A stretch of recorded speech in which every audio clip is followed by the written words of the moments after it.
मी म्हटलं काय होतं ते बसल्यानंतर ना मध्ये कोणी जर समजा आपली स्तुती करायला लागलं ना तर जरा कसं नुसतंच होतं.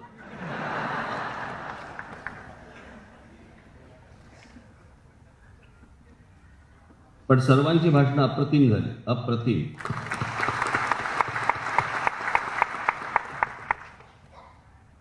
मला वाटलं महाजनांच्या भाषणाला वन्स मिळतो की काय.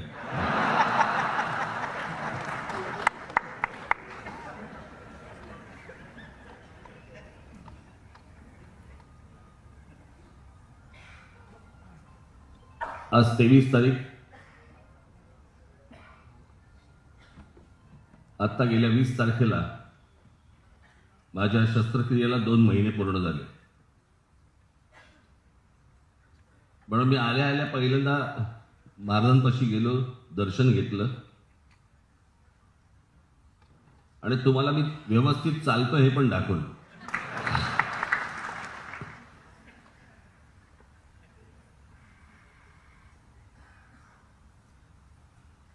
भयानक असते ती शस्त्रक्रिया, कुठलीही शस्त्रक्रिया. खरं तर मला त्याच्या अगोदर मला एक छोटा कट देऊन त्यांनी ते तिथे काहीतरी हाडामध्ये काहीतरी इंजेक्ट करतात का पंक्चर करतात आणि मग तो काहीतरी ब्लड फ्लो सुरू होतो वगैरे वगैरे, ते केलं होतं बरोबर. त्याच्यानंतर माझी फिजिओ सुरू झाली, त्याच्यानंतर माझा पाय दुखायचा बंद झाला, सगळं व्यवस्थित झालं. आणि एक बरोबर वर्षभरानंतर परत मला दुखायला लागलं, परत मला चालायला त्रास व्हायला लागला. म्हणून मी डॉक्टरला विचारलं, म्हटलं काय, म्हटलं परत दुखणं सुरू झालं. मला वाटलं सगळं व्यवस्थित झालं होतं. खरं तर काही प्रॉब्लेम असेल तर तो पहिल्या 4-5 महिन्यात व्हायला पाहिजे होता, नाहीतर आता वर्षभरानंतर होत नाही. मग मला त्यांनी विचारलं कोविड झाला होता का. म्हटलं हो.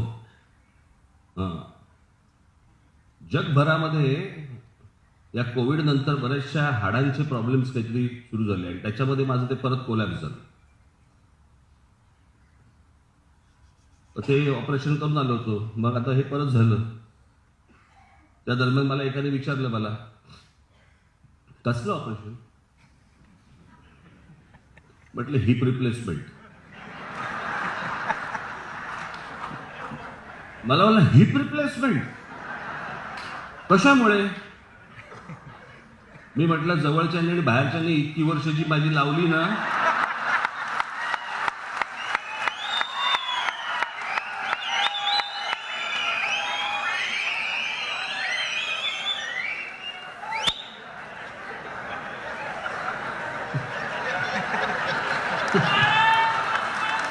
म्हटलं बदलायचीच वेळ आली,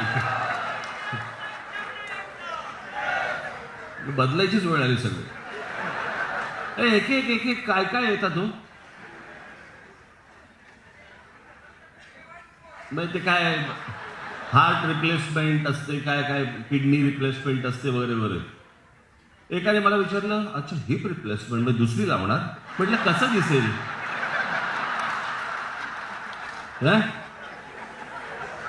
बरं माझं ऑपरेशन म्हणून कोण काढून देईल.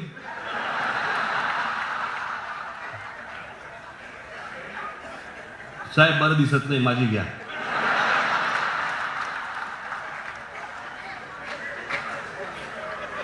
काय काय प्रश्न विचारतात.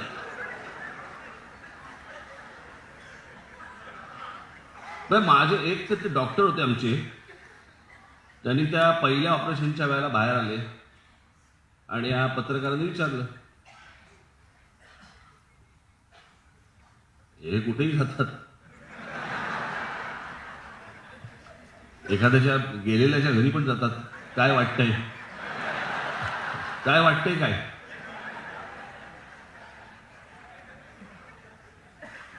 तर आमचे डॉक्टर, सिनियर डॉक्टर होते ते एक जण, म्हणजे माझं ज्यांनी ऑपरेशन केलं ते नाहीत. मग ते बाहेर आले, प्रेसला विचारलं, प्रेसने विचारलं काय झालं. मी आपलं ऐकतोय त्या मोबाईलवरती त्याचं काय झालं, ते राजसाहेब टेनिस खेळायला गेले होते आणि ते त्यांच्या ढोंगणावर आपटले. अरे म्हटलं ते डॉक्टर आणणार आहे. मी या वयाला जेव्हा ऑपरेशनला गेलो तेव्हा मी त्यांना भेटलो, म्हटलं ते मागच्या वेळेसारखं कधी बोलू नका,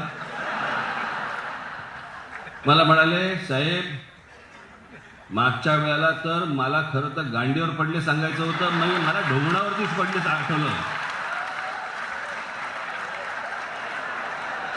मी म्हटलं नाही नाही, तुम्ही म्हटलं ते ढोंगणावरती ठेवा, म्हटलं ते पुढचं बोलू नका म्हटलं. मी म्हटलं अरे तू डॉक्टर आहे ना, ही बीप काहीतरी काहीतरी बोलतात ना त्याला, म्हटलं तुमच्या भाषेमध्ये, म्हटलं ते बोल ना, लगेच आमची काढायला कशाला पाहिजे लगेच.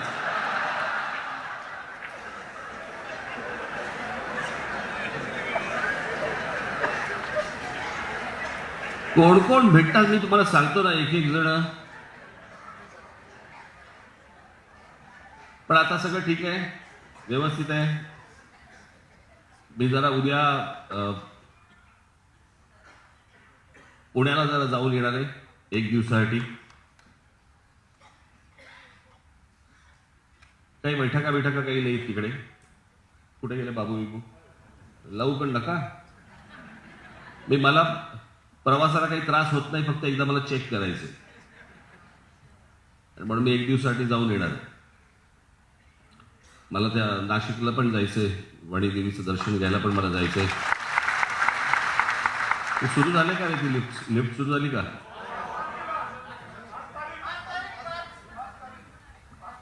तुमचा पण कोर्ट झालं रे, पुढच्या तारखा देत आहे. मला त्या दिवशी 1 तारीख बोलला, आता 5 तारीख बोलतोय.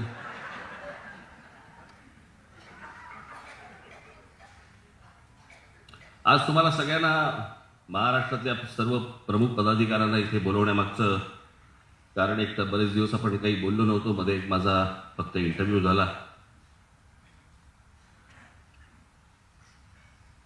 आता बाळा नांदगावकर, प्रकाश महाजन, सरदेसाई, आमचे संदीप देशपांडे यांच्या भाषणामध्ये तुम्हाला बऱ्याच गोष्टी मिळाल्या, बऱ्याच गोष्टी तरी सांगितल्या.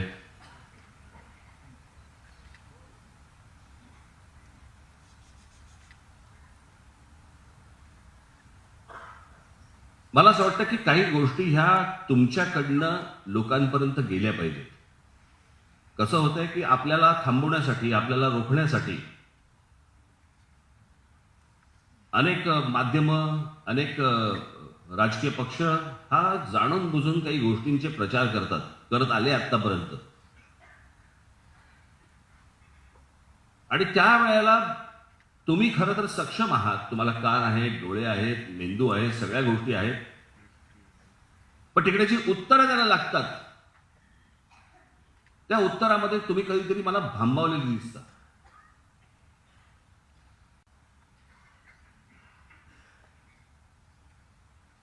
आणि त्यांनी गेल्या काही वर्षांमध्ये काही प्रचार केला आपल्याबद्दलचा,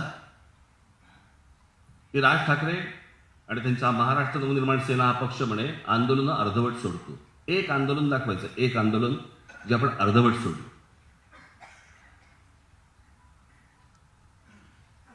टोलचं केलेलं आंदोलन आपण जवळपास 65 ते 67 टोल नाके महाराष्ट्रातले बंद केले आपण. आणि ज्या शिवसेना, भारतीय जनता पक्ष यांच्या जाहीरनाम्यामध्ये दिलं होतं की आम्ही टोलमुक्त महाराष्ट्र करू, त्यांना ह्यांच्यापैकी कोणी जाऊन एक प्रश्न विचारत नाही की तुम्ही टोलमुक्त महाराष्ट्र म्हणाला होता, तुम्ही इतकी वर्ष सत्तेमध्ये होता, काय झालं त्या टोलमुक्त महाराष्ट्राचं? त्यांना कोणी प्रश्न विचारणार नाही, तुमच्याबद्दल खोटा प्रचार करणार.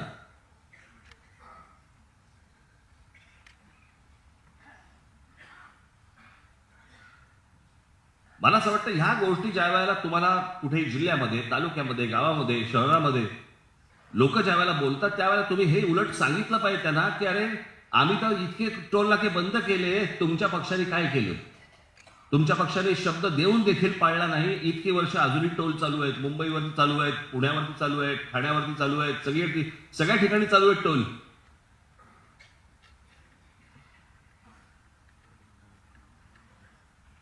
आणि आपला पहिला मुद्दा जो होता, तो पहिला मुद्दा हा होता की टोल, जगभर आहेत टोल. टोलवरती पैसे गोळा करतात आणि त्या पैशामधनं जी काही तो ब्रिज उभा केला असतो, रस्ता केलेला असतो, काही गोष्टी केलेल्या असतात, त्याची रक्कम गोळा करतात.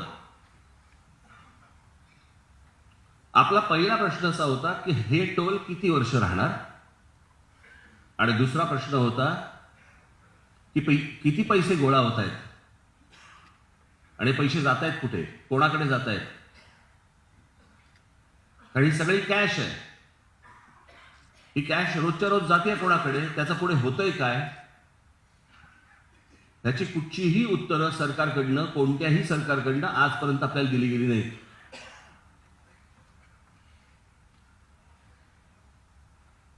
आणि ज्या ठिकाणचे टोल नाके बंद झाले त्यांच्याकडनं आपल्याला आशीर्वादच मिळाले. द्या सत्ता हातात, बाकीचे टोल बंद करून देतो.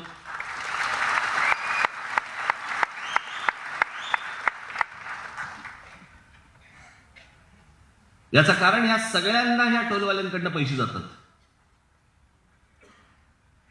आणि म्हणून यांना बंद करायचे नाहीयेत. म्हणून तो विषय पण काढत नाहीत कधी, आणि हे त्यांना कधी प्रश्न पण विचारत नाहीत. इतक्या पत्रकार परिषदा होतात या सगळ्या लोकांच्या, त्यांना हे प्रश्न खरं तर भन्नावून सोडलं पाहिजे त्यांना, की हे तुम्ही टोल बंद करणार बोलला होता, त्याचं काय झालं. त्यांना कोण नाही विचारणार. आणि मग त्यांचे सगळे छुपे लोक हे आपल्याबद्दलचा प्रचार करणार.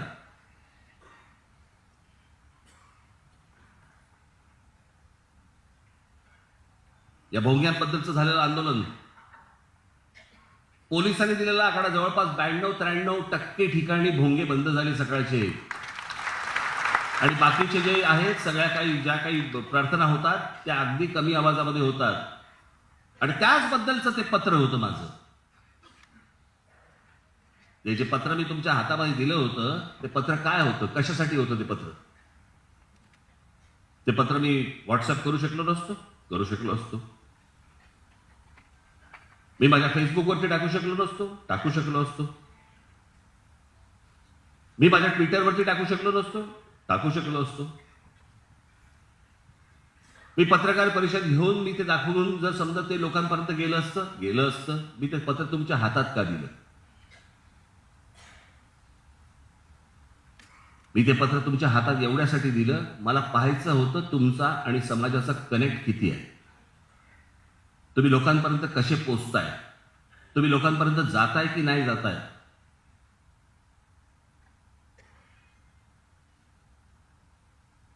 आज असंख्य महाराष्ट्र सैनिक आहेत आणि असंख्य महाराष्ट्र सैनिक सांगतात आम्हाला की आमच्या पदाधिकाऱ्यांकडनं आमच्यापर्यंत लेटर आलं नाही तर आम्ही पोहोचवलं असतं.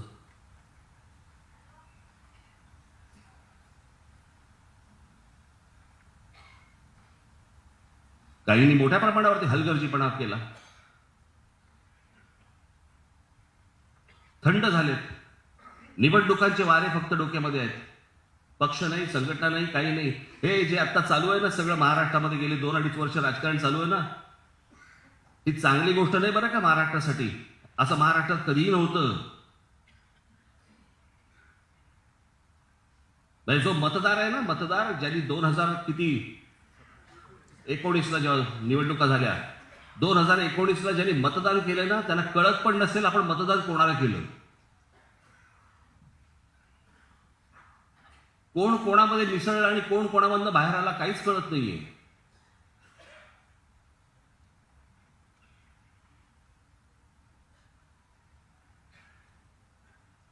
आणि हे जर समजा तुम्हाला वाटत असेल की हे खरं राजकारण, हे राजकारण नव्हे,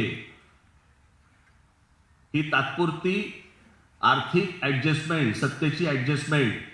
त्या दिवशी माझ्या मुलाखतीमध्ये मी सांगितलं ना, त्या मुलाखतकारांनी मला विचारलं की भुजबळांचं बंड, नारायण राणेंचं बंड, शिंदेचं बंड आणि तुमचं बंड. म्हटलं माझं बंड लावू नका त्याच्यात. हे सगळेजण गेले, हे एका पक्षात गेले आणि सत्तेत गेले. या तुमच्या राज ठाकरेने स्वर्गीय माननीय बाळासाहेबांना भेटून त्यांना सांगून मी बाहेर पडलेलो आहे.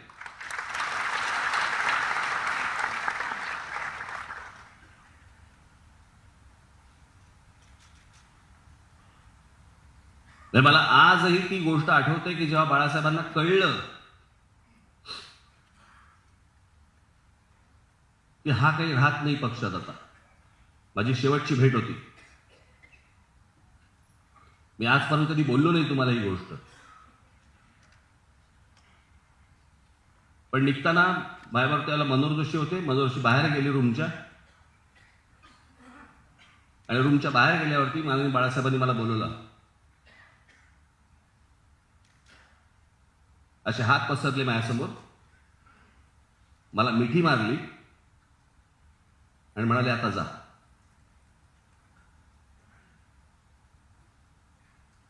त्यांना समजलं होतं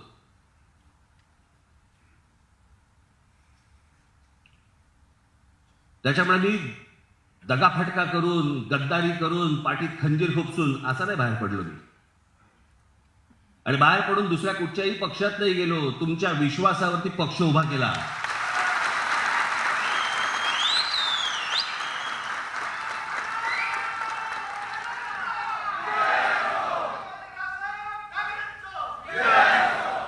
आजपर्यंत आपल्या पक्षाने जेवढी आंदोलनं केली आहेत, इतर कुठच्याही राजकीय पक्षाने इतकी आंदोलनं केलेली नाहीत आणि यशस्वी केलेली नाही.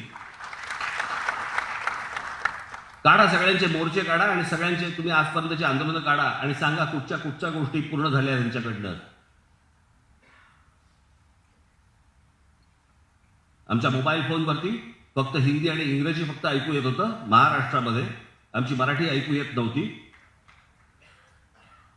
त्यासाठी महाराष्ट्र नवनिर्माण सेनेचा माझा महाराष्ट्र सैनिकांनी, आमचा अविनाश जाधव कुठे इथे असेल, कुठे आहे, कुठे आहे, आहेस ना. माझं भाषण चालू असताना ठळ असा आवाज आला ठाण्यामध्ये, आणि दुसऱ्या दिवशी मला त्या सगळ्या ते जेवढे मोबाईल फोनवाले जेवढे आहेत त्यांच्याकडनं पत्र आली की आम्ही लवकरात आम्ही मोबाईल फोनमध्ये मराठी लवकरच आणतोय. म्हटलं लवकरात लवकर नाही, एक आठवडा देतो.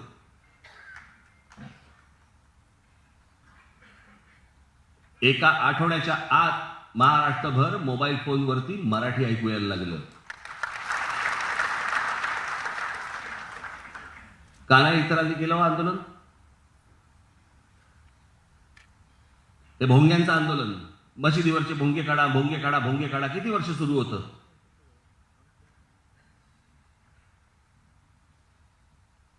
आपण या भोंग्यांना आपण पर्याय दिला. एक तर तुम्ही भोंगे काढा, नाही तर तुमच्या समोर येऊन आम्ही हनुमान चालीसा म्हणू. सगळ्यांनी भोंगे काढायला सुरुवात केली. आज अनेक मुस्लिम समाजातले लोक देखील सांगतात की ते बरं वाटतं आता का झालं.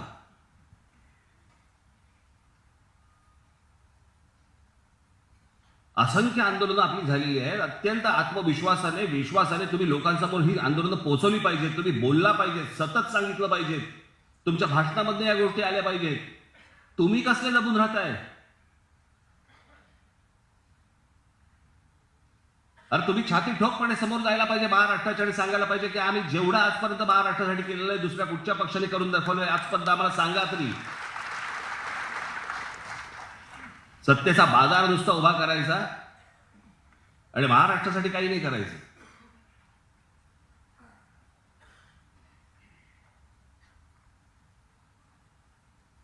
त्या नुपूर शर्मा त्या बोलल्या, त्यांना काढून काय टाकलं, माफी काय मागितली सगळ्यांनी. मी बाजू घेतली त्यांची. त्या काय स्वतःच्या मनातलं बोलत नव्हत्या. जे होतं ते तुमचं कोणतं नाईक, कोण झाकीर नाईक, त्याचा इंटरव्ह्यू बघा. झाकीर नाईक हा तर मुसलमान आहे. झाकीर नाईकच्या एका इंटरव्ह्यू मध्ये त्यांनी तेच सांगितलंय जे नुपूर शर्मा बोलत होते. झाकीर नाईकच्या बाबतीत काही नाही झालं, त्याच्याबद्दल कोण काय बोललं नाही. त्याला कोणी सांगितलं नाही माफी मागा. त्यांचं बोलणं सुरूच आहे अजूनही.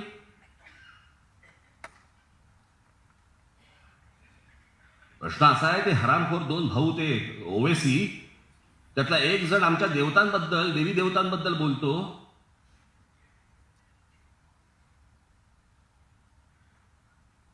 क्या नाम है उनके, गणपती, लक्ष्मी, ये वगैरे वगैरे. शेवट काय बोललाय तो वाक्य, कैसे कैसे मनहूस नाम रखते हैं ये. आमच्या देवी देवतांचे नावं काय, मनहूस. त्याला कोणी माफी मागायला नाही सांगणार या देशात. या देशात चांगले मुसलमान देखील झाले आहेत.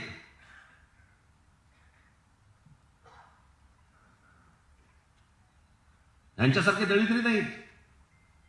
पण ह्यांना कोणत्याही प्रकारचा कोणतेही सरकार चाप लावायला तयार नाही. यांच्या जिभेवरती कुठच्या प्रकारची बंधनं आणायला तयार नाही.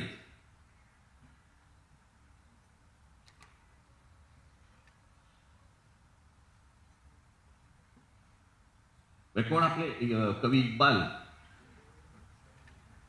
सारे जहां से अच्छा. कवी इक्बाल या माणसानं लिहिलेलं काव्य, त्या काव्यामध्ये तो भारत नाही म्हणत आहे माणूस. सारे जहां से अच्छा हिंदुस्तान हमारा. हे हिंदूंचं स्थान आहे. सारे जहां से अच्छा ये हिंदुस्तान हमारा. हे कवी इक्बाल बोलतोय आणि आम्ही हिंदू या देशाला भारत म्हणतोय. आम्ही बोलताना बोलत पण नाही की या हिंदुस्थानामध्ये, आम्ही नाही, आमच्या भारतात. नाही तर काय, अगदी सोपं, इंडिया.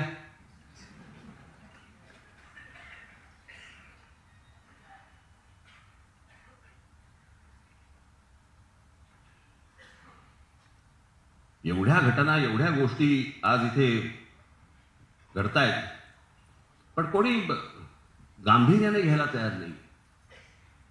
मी त्या दिवशी माझ्या गुढीपाडव्याच्या सभेमध्ये मी म्हटलं की हे असे का वागतात, ही राजकारणातली माणसं ही अशी का वागतात, की आज मी या पक्षामध्ये गेलो, उद्या त्या पक्षामध्ये त्या निवडणूक लढवली, मग मी आज इथे मंत्री झालो, मी तिकडे परत काहीतरी मी पैसे घेतले, मग मी असा फिरून आलो, मी इकडे गेलो तिकडे गेलो. हे असं का होत आहे? कोणाला तरी वाटलं म्हणून त्यांनी पक्ष बदलला. निवडणुकीच्या काळामध्ये, ते विधानसभेच्या निवडणुकीच्या काळामध्ये, या सगळ्या तुमच्या जिल्हा परिषदा वगैरे वगैरे, इथे नाही झालं, मला तिकीट नाही मिळालं, मी ह्या पक्षात गेलो, मी ह्या पक्षातून त्या पक्षात गेलो. मला लोकांची कमाल वाटते. मला महाराष्ट्रातल्या, देशातल्या जनतेची कमाल वाटते की त्याच्यानंतर तुम्ही ह्यांना मतदान करता.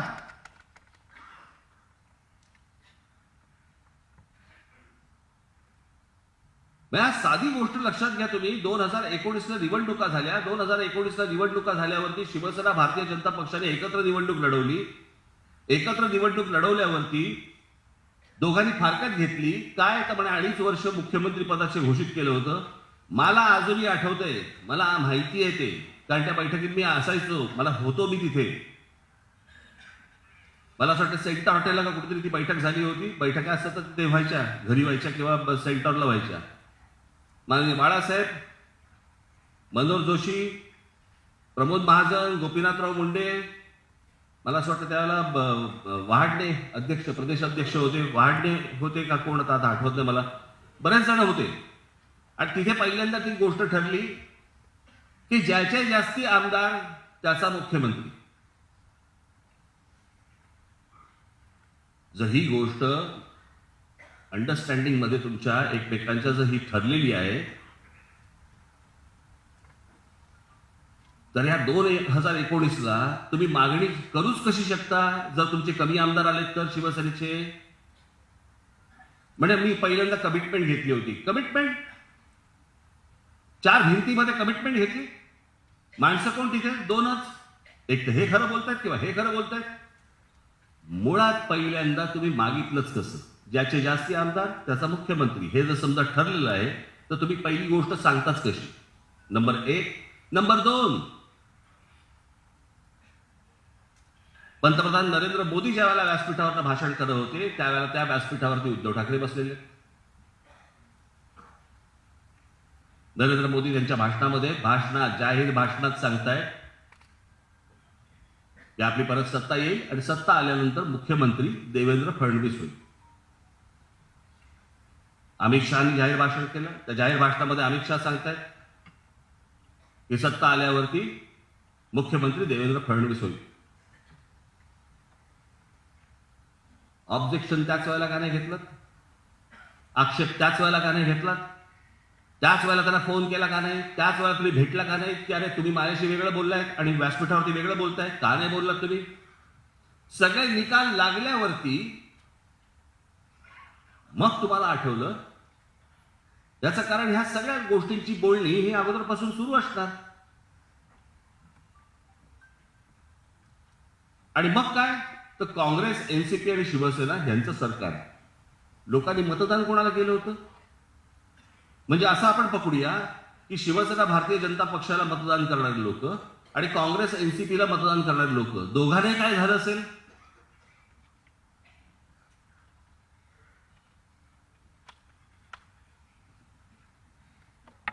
काँग्रेस एनसीपीच्या लोकांना वाटत असेल की शिवसेना भाजप नको म्हणून आम्ही तुम्हाला मतदान केलं, तुम्ही त्यांच्यावर गेलात.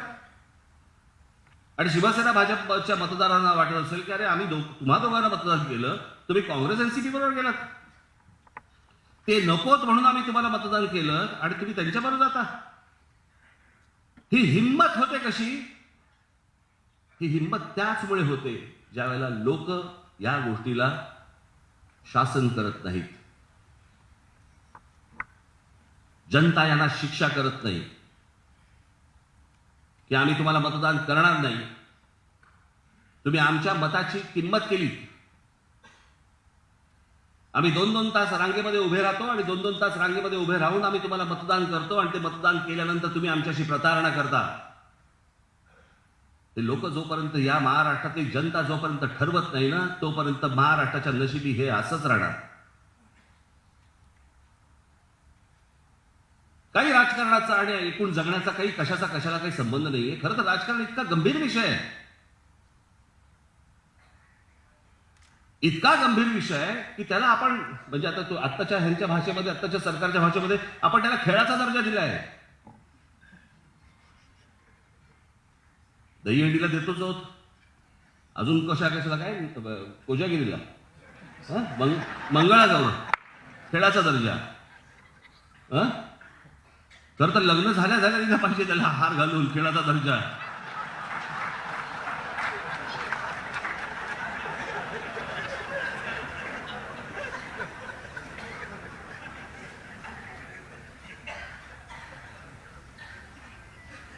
हे राजकारण असं होण्यामागची कारण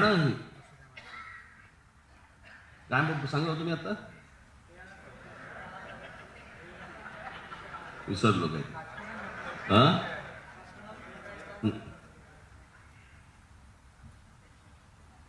हे राजकारण असं होण्यामागचं कारण, याचं कारण आपण गांभीर्याने पाहत नाही आहोत त्याच्याकडे.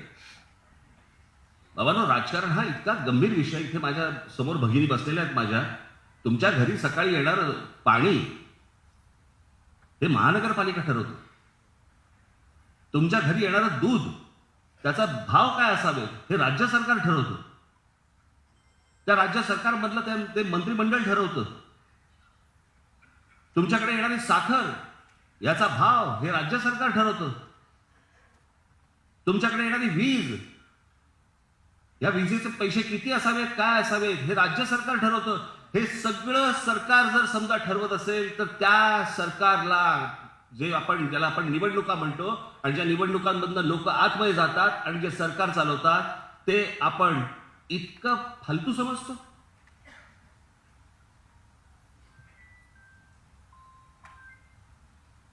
माझी ती इच्छा आहे सर्वसामान्य प्रत्येक घरामधल्या स्त्रियांनी, पुरुषांनी राजकारणामध्ये लक्ष घातलं पाहिजे, प्रत्यक्ष राजकारणामध्ये आलं पाहिजे, निवडणुका लढवल्या पाहिजे असं गरज नाहीये. पण राजकारण हे इतकं मोठं आहे, इतकं विस्तारलेलं आहे की या विस्तारलेल्या सगळ्या राजकारणामध्ये लोक आली पाहिजेत. नाहीतर ज्यांनी खंडोबा करून ठेवलेला आहे राजकारणाचा, आपल्या माथी फक्त तेच असेल. चांगल्या विविध क्षेत्रामध्ये काम करणारे लोक, महिला आज आल्या पाहिजेत राजकारणामध्ये. माझं एक पत्र येणार आहे या बाबतीतलं.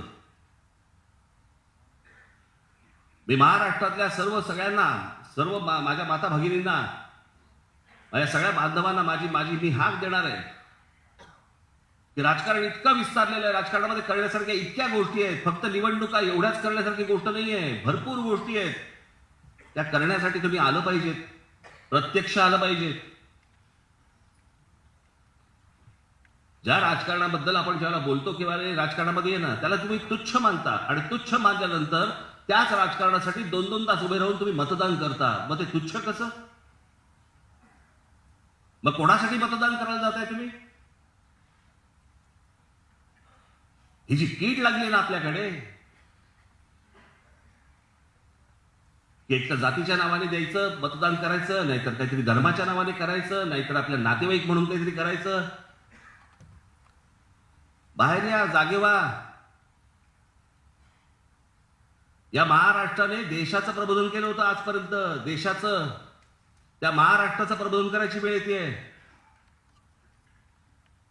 जे उत्तरेतल्या बाहेरच्या राज्यांमध्ये, उत्तर प्रदेश, बिहार आणि या सगळ्या भागांमध्ये ज्या प्रकारचं राजकारण चालतं ना, त्या प्रकारचं राजकारण आपल्याकडे महाराष्ट्रात घुसायला लागलंय.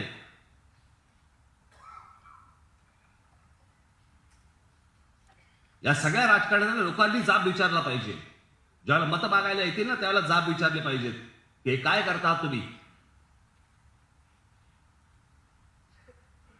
या कोणालाही प्रश्न विचारायचे नाहीत, प्रश्न विचारायचे आम्हाला. आणि हे ज्या प्रकारचं स्लो पॉइझन जे आतमध्ये पसरवतात ना लोकांमध्ये, मला असं वाटतं की त्या तिथल्या तिथे तुम्ही छाटणं गरजेचं आहे, बोलून छाटणं गरजेचं आहे. त्याच्यासाठी तुम्ही सतर्क असणं गरजेचं आहे. मी माझ्या भाषणामध्ये काय बोलतो, माझ्या मुलाखतींमधनं काय बोलतो, माझ्या पत्रकार परिषदांमधनं मी काय बोलतो, त्याचे मुद्दे तुम्ही काढले पाहिजेत. ते मुद्दे तुम्ही सतत बोलत राहिला पाहिजेत, त्याचा प्रचार करत राहिला पाहिजे. आंदोलन केलं, राज ठाकरे बोलले, आंदोलन उभं राहिलं, आंदोलन संपलं, झालं, सगळं विसरले, रोजच्या कामाला लागले. असं जर समजा होणार असेल तर परत परत परत परत परत परत किती वेळ करायचं, किती वेळ सांगायचं. आणि जर समजा तुम्ही प्रमुख पदांवरती जर समजा आहात तर त्या पदाची तुम्हाला शान राखली पाहिजे. ज्या पदावरती तुमची पक्षाने नेमणूक केलेली आहे त्या पक्षाचा आदर तुम्ही केला पाहिजे. जे तुमच्या बरोबरचे, जे तुमच्या आपल्या बरोबरचे जे सहकारी आहेत, या सगळ्या सहकाऱ्यांना तुम्ही काहीतरी सांगितलं पाहिजे, काहीतरी दिलं पाहिजे. तुम्ही पण त्यांच्यातले जर समजा होणार असाल आणि वाद घालत बसणार असाल, कसं होणार हो जर सांगा मला. बाकीच्या राजकीय पक्षांमध्ये हे धुडगूस चालू असेल तर धुडगूस चालू देत. मी या आपल्या पक्षामध्ये हे चालू देणार नाही.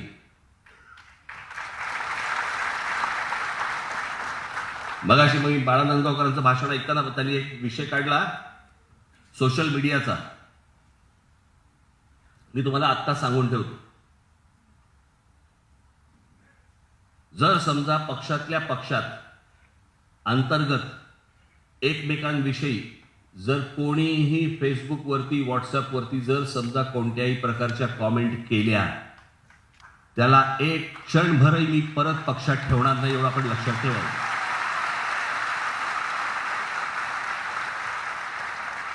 तुमचे चोचले मी खूप पुरवले आजपर्यंत,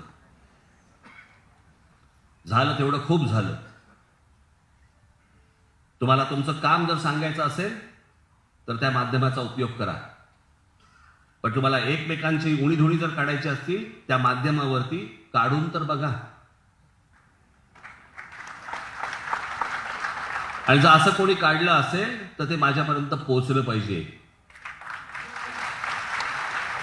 हर्षल देशपांडे आहेत, सचिन मोरे आहेत किंवा इतर आमचे पक्षातले आपले नेते आहेत, यांच्यापर्यंत ते पोहोचलं पाहिजे, माझ्यापर्यंत ती गोष्ट आली पाहिजे. आज निवडणुका तोंडावरती आहेत, कधी होतील मला माहिती नाही. अगं अगं म्हशी, हेच चालू आहे आता.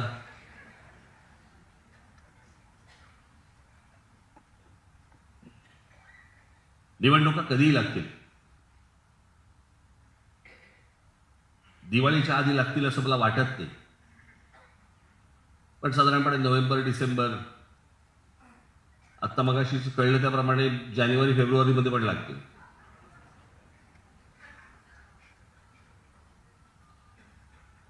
हा जो सगळा मेस झाला ना, सगळा चिखल झालाय ना, त्याचं कारण विचारणारे कोण नाही, बोलणारे कोण नाही, राग व्यक्त करणारे कोण नाहीत. की हे काय चालू आहे. 2 वर्ष आता किती, 2 झाली, आता त्याला किती वर्ष झाली लॉकडाऊन संपून, अजून तेच चालू आहे. आता जिल्हा परिषद आणि पंचायत समित्या पुढे ढकलल्या गेल्या. आता अजून महानगरपालिकेचं ते काय 3चं का 2चं, हे काय मला कळतच नाही. मला हे महानगरपालिकेच्या वॉर्डाला 3 माणसं, 2 माणसं, 4 माणसं, लोक काय गुलाम आहेत का हो? ज्यांनी मतदान द्यायचं आणि 4-4 माणसं, त्यांना 4 माणसं पण माहिती नसतात ती कोण आहेत. कित्येक लोकांना तर आपला नगरसेवक पण माहिती नसतो.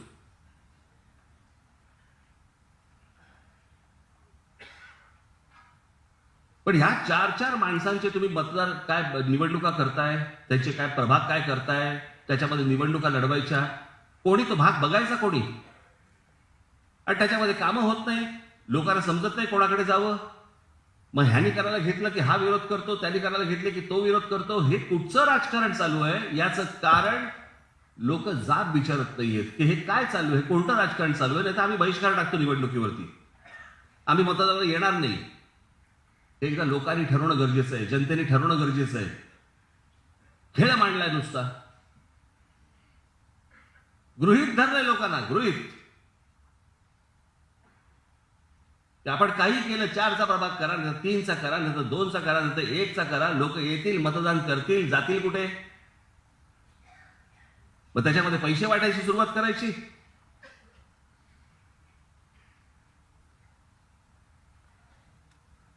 आज नाही लक्षात येणार, अजून काही वर्षांनी लक्षात येईल की आपले अरे काय महाराष्ट्र होता आपला, आणि त्या महाराष्ट्राचं आपण काय मातेर करून ठेवले. ज्या महाराष्ट्राने देशाचं प्रबोधन केलं, ज्या महाराष्ट्राने सर्वात जास्ती संत दिले, ज्या महाराष्ट्राने सर्वात जास्ती उत्तम कवी दिले, लेखक दिले, शूरवीर दिले, स्वातंत्र्य सैनिक दिले, कशाला घेऊन बसल्या आमचे शिवराय दिले, अजून काय घेऊन बसल्या.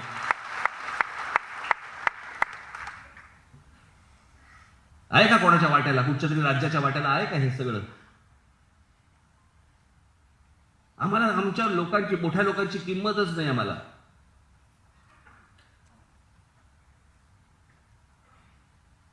म्हणजे या आता बघा, भारतरत्न मिळतात. ही भारतरत्न प्रत्येक राज्याला मिळतात, प्रत्येक राज्याची असतात. मला असं वाटतं उत्तर प्रदेशला काहीतरी 8 आहेत, आपल्याला 8 आहेत, तामिळनाडूला पण काहीतरी 7 का 8 आहेत का 9 आहेत. प्रत्येक राज्याला काय काय भारतरत्न मिळत असतात, तिकडची कोण व्यक्ती असते. महाराष्ट्राला 8 भारतरत्न आहेत. हे 8 भारतरत्न कोण आहेत? कोण माणसं आहेत ही? धोंडो केशव कर्वे, विनोबा भावे, पावा काणे, डॉक्टर बाबासाहेब आंबेडकर, लता मंगेशकर, सचिन तेंडुलकर, भीमसेन जोशी, रतन टाटा, जे.आर.डी. टाटा. हे 8 भारतरत्न आहेत महाराष्ट्राला. या 8 भारतरत्नांपैकी 4 भारतरत्न ही एकट्या दापोलीतली आहेत. माहितीये का आपल्याला भारतरत्नाचा अर्थ काय? ज्यांनी कमाल काम केलं, ज्यांनी एक आउटस्टँडिंग परफॉर्मन्स ज्याला म्हणतो आपण, अशा प्रकारचं काम केलेली माणसं ही एकट्या दापोलीत आहेत. दापोलीत जाऊन विचारा, त्यांचं काय आहे का? पुतळे उभे करणं यातलं काही होत नाही हो, यातलं काही होत नाही. पुतळे हे फक्त जयंती आणि पुण्यतिथीलाच उपयोगी पडतात. पण त्यांनी काय काम केलं, त्यांनी काय अभ्यास केला, त्यांनी काय या देशाला दिलं, काय नवीन दिलं, हे आम्ही लोकांपर्यंत, तरुणांपर्यंत, तरुणींपर्यंत पोहोचवतोय का? नाही, आम्हाला काही पडलीच नाही.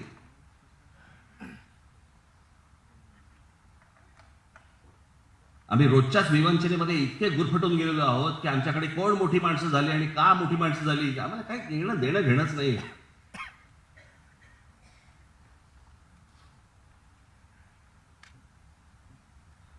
या आमच्या शिवरायांबद्दलचं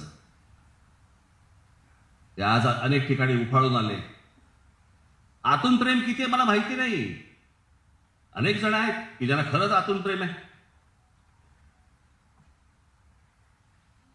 पण बरेच जण फक्त राजकारणासाठी, मतांसाठी वापर करतायत. आमच्याकडे प्रत्येक महापुरुष आम्ही फक्त जातीमध्ये वाटून घेतला.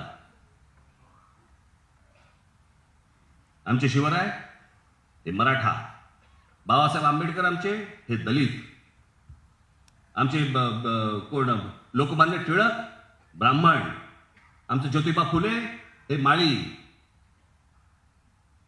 मग इतरांनी कोणी त्याच्याबद्दल बोललं, तू नाही बोलायचं, तू त्या जातीचा नाही, जातीचा आम्ही. ही अवस्था केली आपण.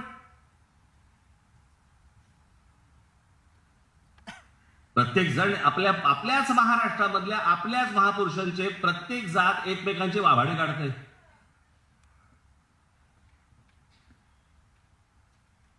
आणि ह्याचं कारण तुम्हाला वेगवेगळं ठेवायचंय, सगळ्यांना तुम्हाला वेगवेगळं ठेवायचंय.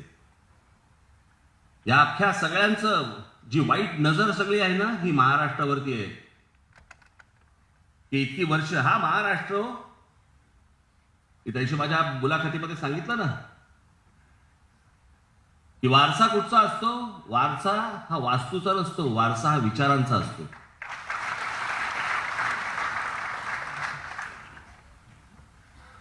कोण कुठच्या वास्तूमध्ये आहे त्याने काही होत नसतं. तो वारसा विचारांचा पुढे चालवावा लागतो. आमच्या शिवछत्रपतींनी जो विचार दिला तो पुढे पेशव्यांनी, मराठेशाहींनी आमच्या आटोक किल्ल्यापर्यंत आमचा भगवी पताका फडकवली. आटोक किल्ला आता कुठे आहे? पाकिस्तानात आहे. महाराजांचा विचार पोचवला कोणी? पेशव्यांनी, मराठेशाहींनी. पण त्यातली सगळ्यात महत्वाची गोष्ट कोणती होती? पेशव्यांच्या हातामध्ये, ज्याला आता हे सगळेजण फोड करून सांगतात ना, मराठी आहे ब्राह्मण बिंबण करून, पण ह्या पेशव्यांच्या हातामध्ये संपूर्ण सत्ता हातामध्ये होती. पण या पेशव्यांनी कधीही स्वतःला छत्रपती नाही म्हणून घेतलं. त्यांचं म्हणणं होतं आतून छत्रपती तेच, आम्ही त्यांचे नोकर, आम्ही त्यांचे नोकर. छत्रपती तेच, गादी तीच, फक्त त्यांचा विचार पोचवतोय. माझ्या आजोबांचा, माननीय बाळासाहेबांचा जो विचार आहे तो विचार मला पुढे न्यायचा आहे. ती गोष्ट जी आहे ती गोष्ट पुढे नेणं गरजेचं आहे.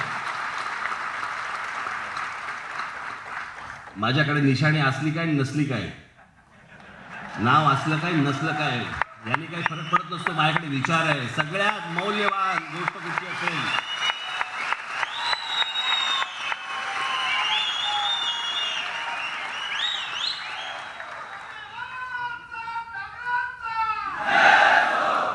बाकीचं सगळं सोडा, पण त्या बाबतीत मी श्रीमंत आहे.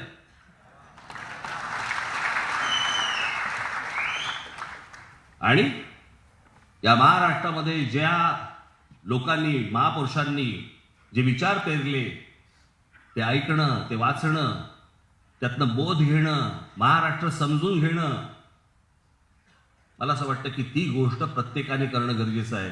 तर ह्या गोष्टी पुढे टिकतील. मला मध्यंतरी तुमचे नितीन सरदेसाई बसले तिथे, त्यांच्या सुनबाईच्या आजीनी एक पुस्तक लिहिलं. पुस्तकाचं शीर्षक होतं काय असतं. काय असतं म्हणजे कळलं ना तुम्हाला? काय असतं म्हणजे काय असतं हे कळलं ना तुम्हाला? आणि त्यांनी मला सांगितलं की त्याची प्रस्तावना तुम्ही लिहून द्या. त्यांच्या सुनबाईचे वडील माझ्याकडे आले होते आणि त्यांनी मला सांगितलं की नाही, मला आजीने सांगितलं की तुमच्याकडनं प्रस्तावना त्यांना पाहिजे. जोरात आली.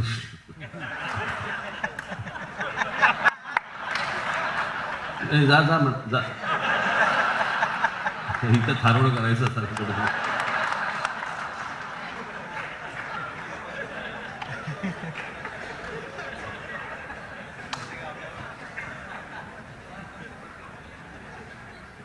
त्यांनी मला सांगितलं की मला तुमची प्रस्तावना या पुस्तकासाठी पाहिजे. तर मी म्हटलं, मी माझ्या घरात जे संस्कार झाले म्हटलं माझ्यावरती, म्हटलं आम्ही काही जातपात मानत नाही, जातीपातीने कधी एकमेकांकडे पाहत नाही, जातपात कधी शिकवलीच नाही, माहितीच नाही.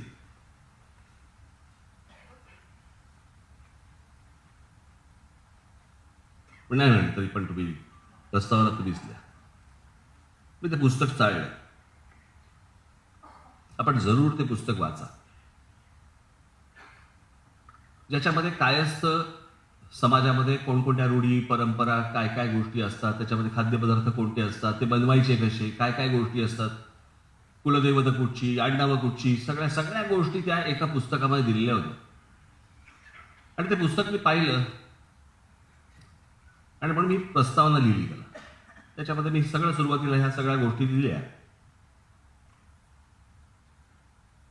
आणि त्यातलं सगळ्यात प्रामुख्याने माझं जे म्हणणं मी त्याच्यामध्ये लिहिलं की सर्व जातींमधली मला आवडणारी जर कुठची संस्कृती असेल कुठची, तर ती खाद्य संस्कृती.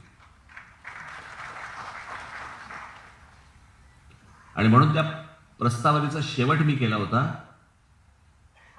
की ज्याला आपण मी मध्यंतरी बोललो नाही का, मी हिंदू हिंदू हिंदू म्हणजे काय, आपण सर्वजण हिंदू आहोत. पण या देशामधला हिंदू हा फक्त हिंदू मुसलमान दंगलीत हिंदू असतो.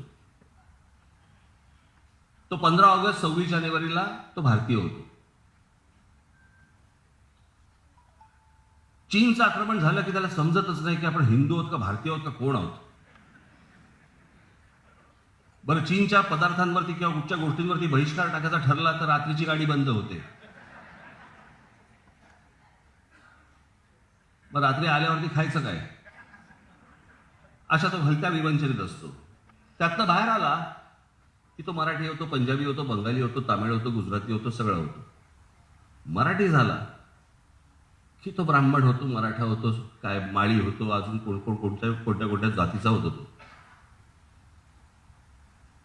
आणि मग त्या जातीतनं बोलताना खास करून तुमच्याकडे असेल या सेक्शनकडे जरा जास्ती असतं ते,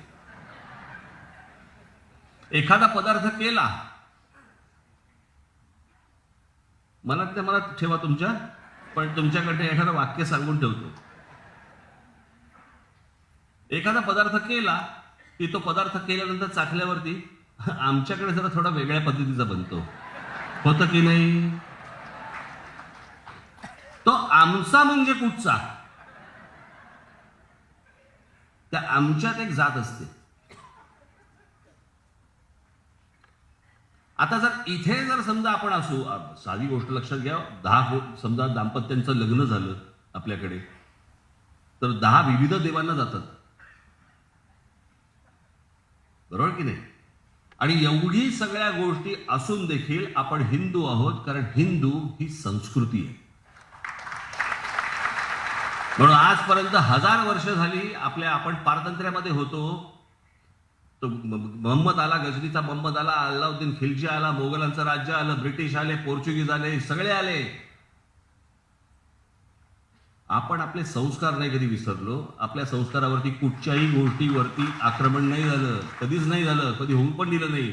आजही आपल्या महिला साडी नेसतात, कुंकू लावतात, मंगळसूत्र घालतात. जे सण आपले साजरे होतात ते सण त्याप्रमाणे साजरे होतात. हे जर नुसताच धर्म असता तर कधीच संपला असता. ही संस्कृती आहे, म्हणून इतकी वर्ष ती टिकली. आणि मला असं वाटतं की ह्या गोष्टींमध्ये मी त्या प्रस्तावनेमध्ये शेवटी लिहिलंय की माझी इच्छा आहे की महाराष्ट्रामधल्या प्रत्येक जातीतल्या प्रत्येक आजीने आपल्या समाजाबद्दलचं असं पुस्तक लिहिलं पाहिजे. कोणते खाद्यपदार्थ आहेत, कोणते, कारण नवीन येणाऱ्या मुलींना माहितीच नाहीये.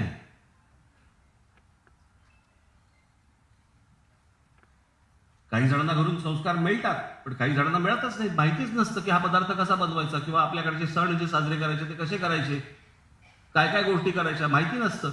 मला असं वाटतं की ह्या गोष्टी तुमच्याकडनं होणं गरजेचं आहे. मी खरंच सांगतो, मगाशी जे मी म्हटलं ना की राजकारणामध्ये करण्यासारख्या प्रचंड गोष्टी आहेत. समाजामधल्या वेगवेगळ्या क्षेत्रामध्ये काम करणाऱ्या, वेगवेगळ्या क्षेत्रामध्ये पुढे आलेल्या अनेक महिलांनी, पुरुषांनी राजकारणामध्ये सहभाग घेतला पाहिजे, राजकारणामध्ये आलं पाहिजे, राजकारणातली विविध अंग सांभाळली पाहिजेत.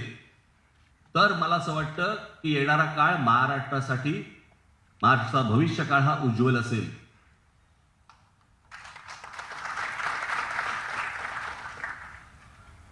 आज ज्या निवडणुकांना आपण सामोरे जाणार आहोत, अत्यंत हिमतीने, अत्यंत ताकदीने या सगळ्या निवडणुका आपल्याला सगळ्यांना लढवायच्या, एवढं लक्षात ठेवा तुम्ही.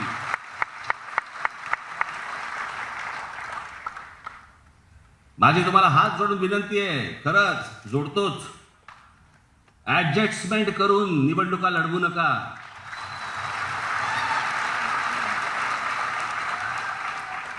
नुसतेच लाचार होऊन निवडणुका लढवू नका. शून्य किंमत राहील, शून्य किंमत तुम्हाला.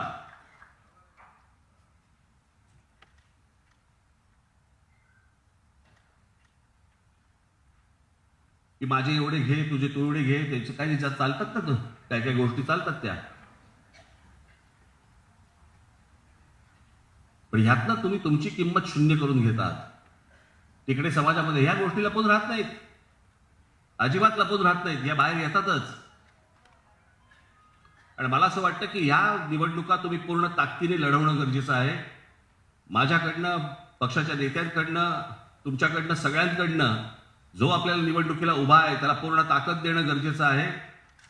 मला जिथे जिथे शक्य होईल त्या त्या ठिकाणी, सगळ्या ठिकाणी मी सभा घेणार आहे. अनेक ठिकाणी मी मेळावे आत्ताच सुरू करणार आहे. आणि साधारणपणे मी आता गणपती झाले, अनंत चतुर्दशी मला असं 9 तारखेला आहे. अनंत चतुर्दशी झाली की मग मी दौऱ्यावरती निघीन. त्यावेळेला दौऱ्यामध्ये आपल्या जिल्ह्यामध्ये येईल, त्यावेळेला आपलं सर्वांचं दर्शन मला होईलच. तोपर्यंत ह्या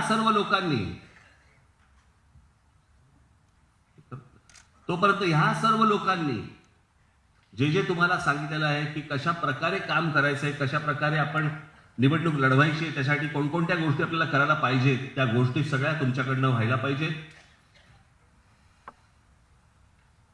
आज मी तुम्हाला अजून एक मोठं काम तुम्हाला सगळ्यांना देणार आहे.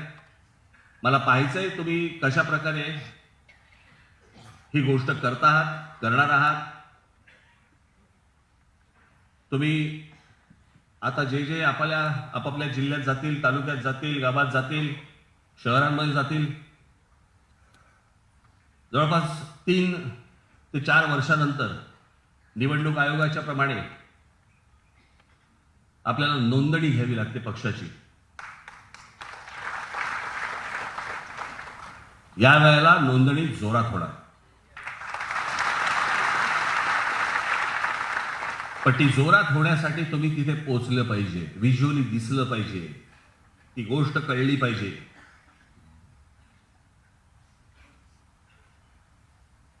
जिथे मंदिरं असतील, जिथे कॉलेजेस असतील, जिकडे मॉल असतील, मार्केट असेल.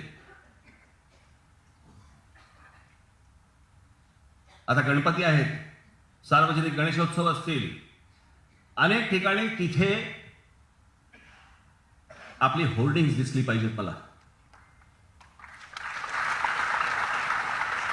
ही दिसतील अशी आशा अपेक्षा ठेवू मी तुमच्याकडनं. नक्की. काय असेल, कसं असेल, त्याचं पुढे काय काय होईल ते मला असं वाटतं सौरभ करंदीकर हे 2 मिनिटाचं प्रेझेंटेशन तुम्हाला देतील, ते आपण बघावं. एवढीच फक्त आपल्याला सर्वांना विनंती करतो. आज सगळेजण तुम्ही बाहेरगावून आलेला आहात. जाताना अत्यंत नीट गाड्या चालवत, व्यवस्थित नीट घरापर्यंत पोहोचा. घरचे आपले सगळेजण वाट बघतायत.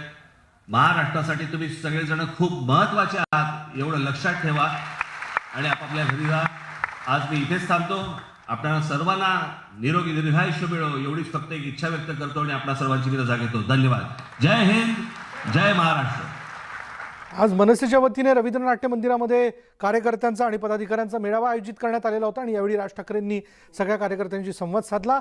आणि या संवादात आत्तापर्यंत मनसेने केलेली आंदोलनं ते थेट आत्तापर्यंत ज्या प्रकारे आपल्यावरती टीका केली जाते, तिथून पुढे हिंदू एक संस्कृती आहे आणि ही जपणं फार आवश्यक आहे, अशा वेगवेगळ्या भावना व्यक्त करत असताना येणाऱ्या निवडणुका आपल्याला अगदी जोरकसपणे लढवायच्यात, ताकदीने लढवायच्यात असं देखील त्यांनी कार्यकर्त्यांना म्हटलंय. याबद्दलचे अपडेट्स अशाच पद्धतीने यापुढे आपण घेत राहणार आहोत.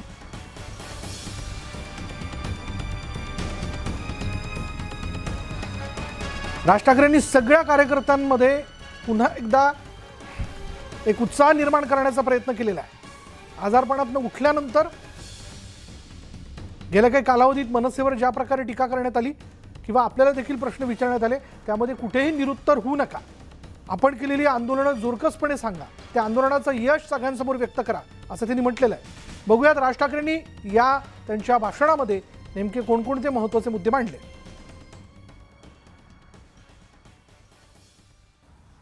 ते ऑपरेशन करून आलो होतो, मग आता हे परत झालं.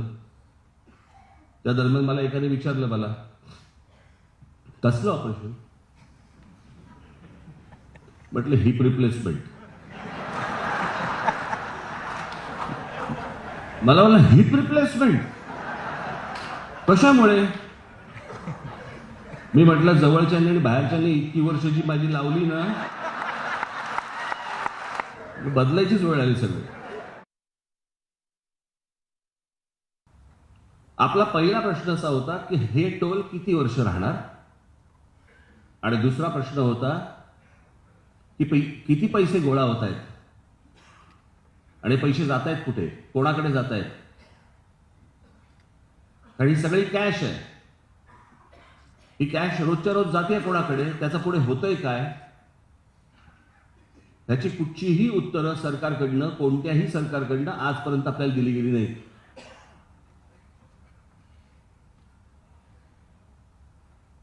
आणि ज्या ठिकाणचे टोल नाके बंद झाले त्यांच्याकडनं आपल्याला आशीर्वादच मिळाले.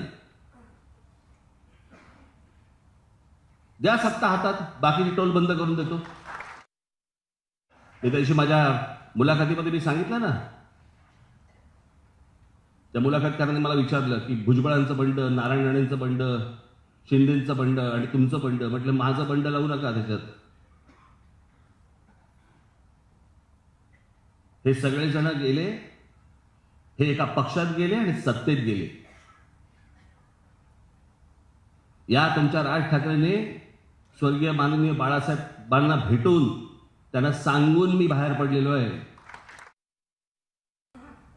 आणि रूमच्या बाहेर गेल्यावरती माननीय बाळासाहेबांनी मला बोलवलं. असे हात पसरले माझ्यासमोर, मला मिठी मारली आणि म्हणाले आता जा.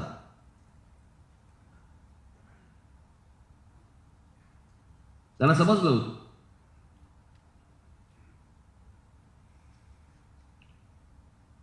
त्याच्यामुळे मी दगाफटका करून, गद्दारी करून, पाठीत खंजीर खुपसून असं नाही बाहेर पडलो मी. आणि बाहेर पडून दुसऱ्या कुठच्याही पक्षात नाही गेलो. तुमच्या विश्वासावरती पक्ष उभा केला.